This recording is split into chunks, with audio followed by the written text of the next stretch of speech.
Linda Ronstadt back in the day.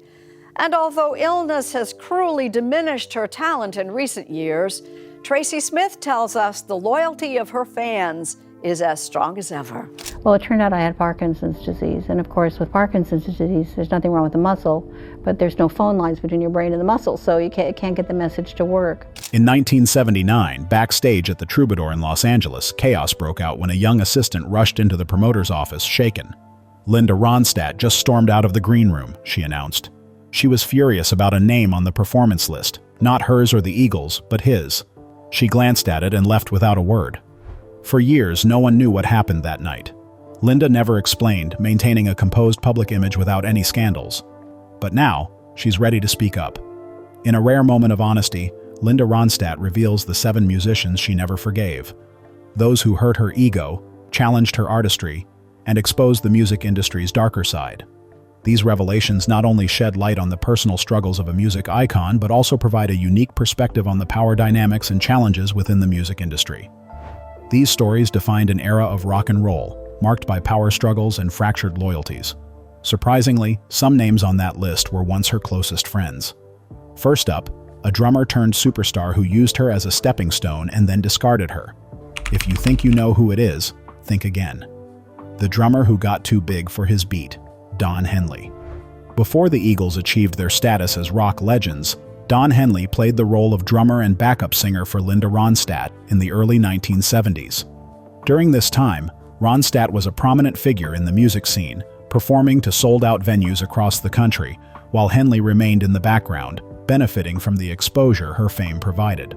She was instrumental in giving him his first significant opportunity in the industry. However, as the Eagles began their ascent to fame, dynamics shifted dramatically.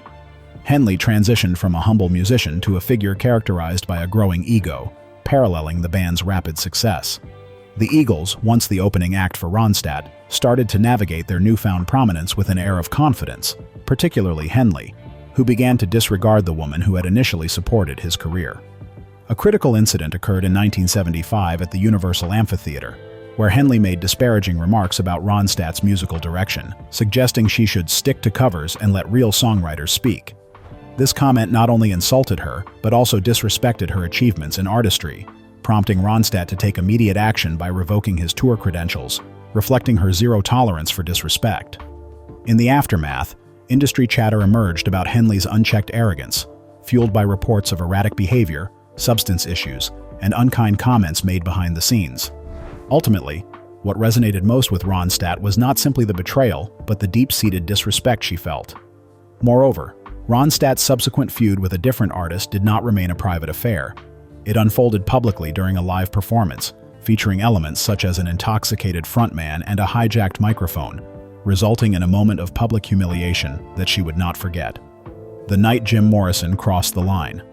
In 1968, the music scene was vibrant but tumultuous, marked by the aftermath of the Summer of Love. The Doors, led by Jim Morrison, electrified audiences nationwide, while Linda Ronstadt was striving to establish her career in a predominantly male-dominated industry. During a private after-party near the Whiskey A Go Go, a notable incident occurred that highlighted the tension between artists.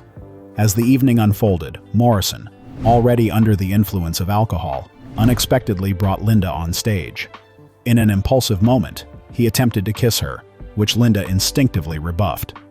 At this moment, filled with both chaos and surprise, the crowd gasped, and varied reactions ensued, as they were uncertain whether to laugh or express concern.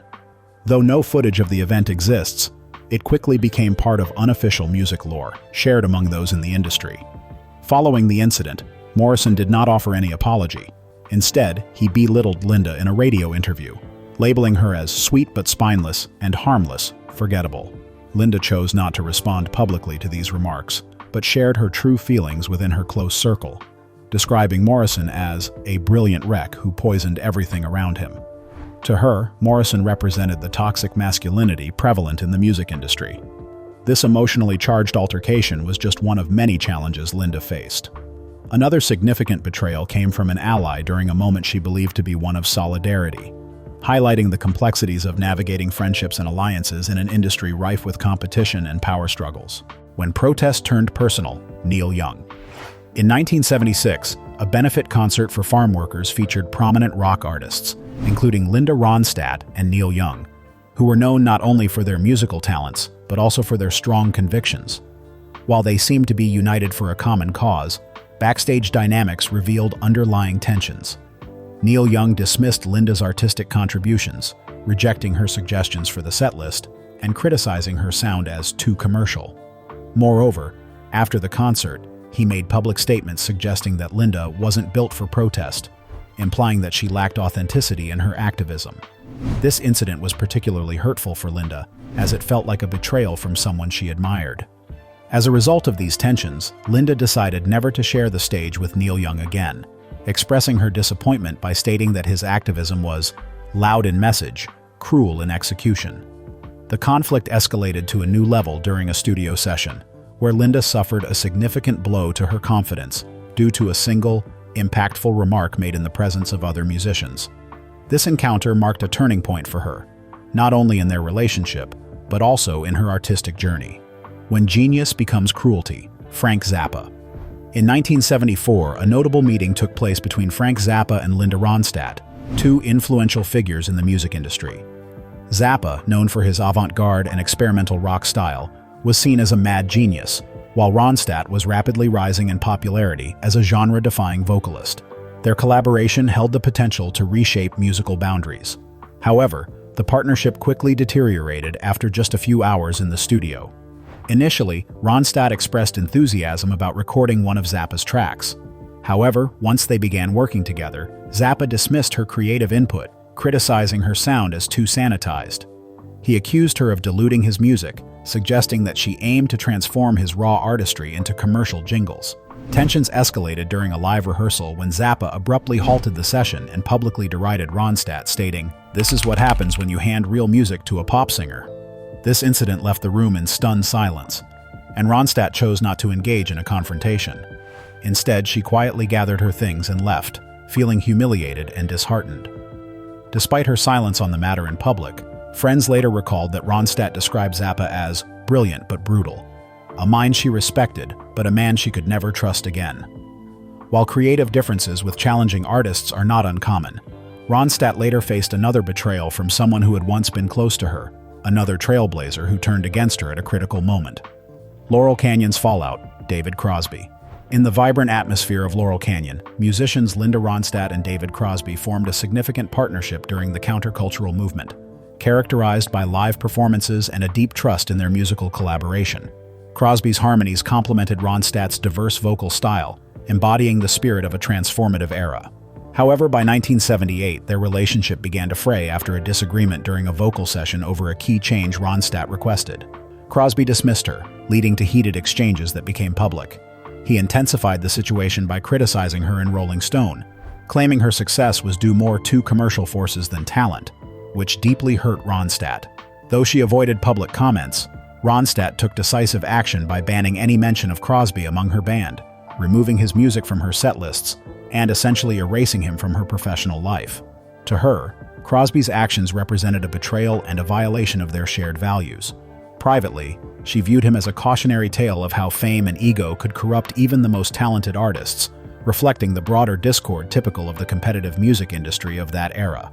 Punk provocation, Elvis Costello's public insult. In 1979, Cleveland hosted a notable festival featuring Linda Ronstadt as a headliner, alongside emerging artist Elvis Costello. At the event, Costello infamously criticized Ronstadt's performance, calling it background music for brunch.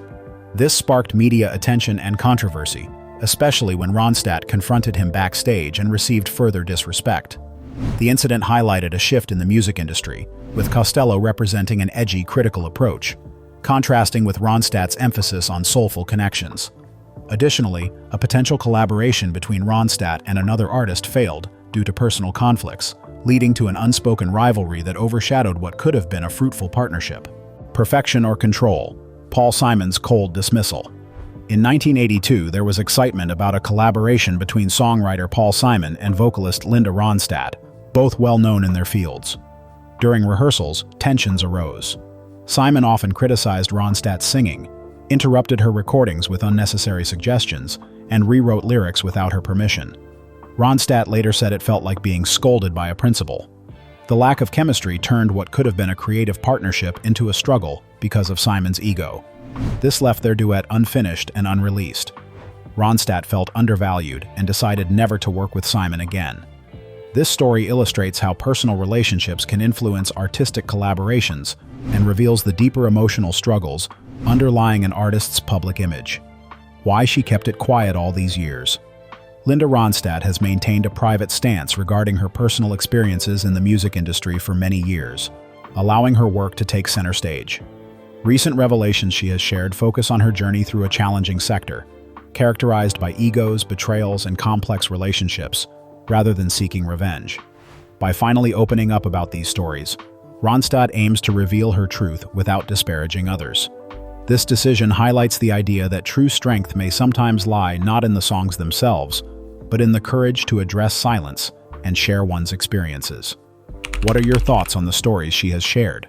Do you believe Linda was justified in her decision to remain silent for so long? Share your opinions below, and remember to like and subscribe for more content.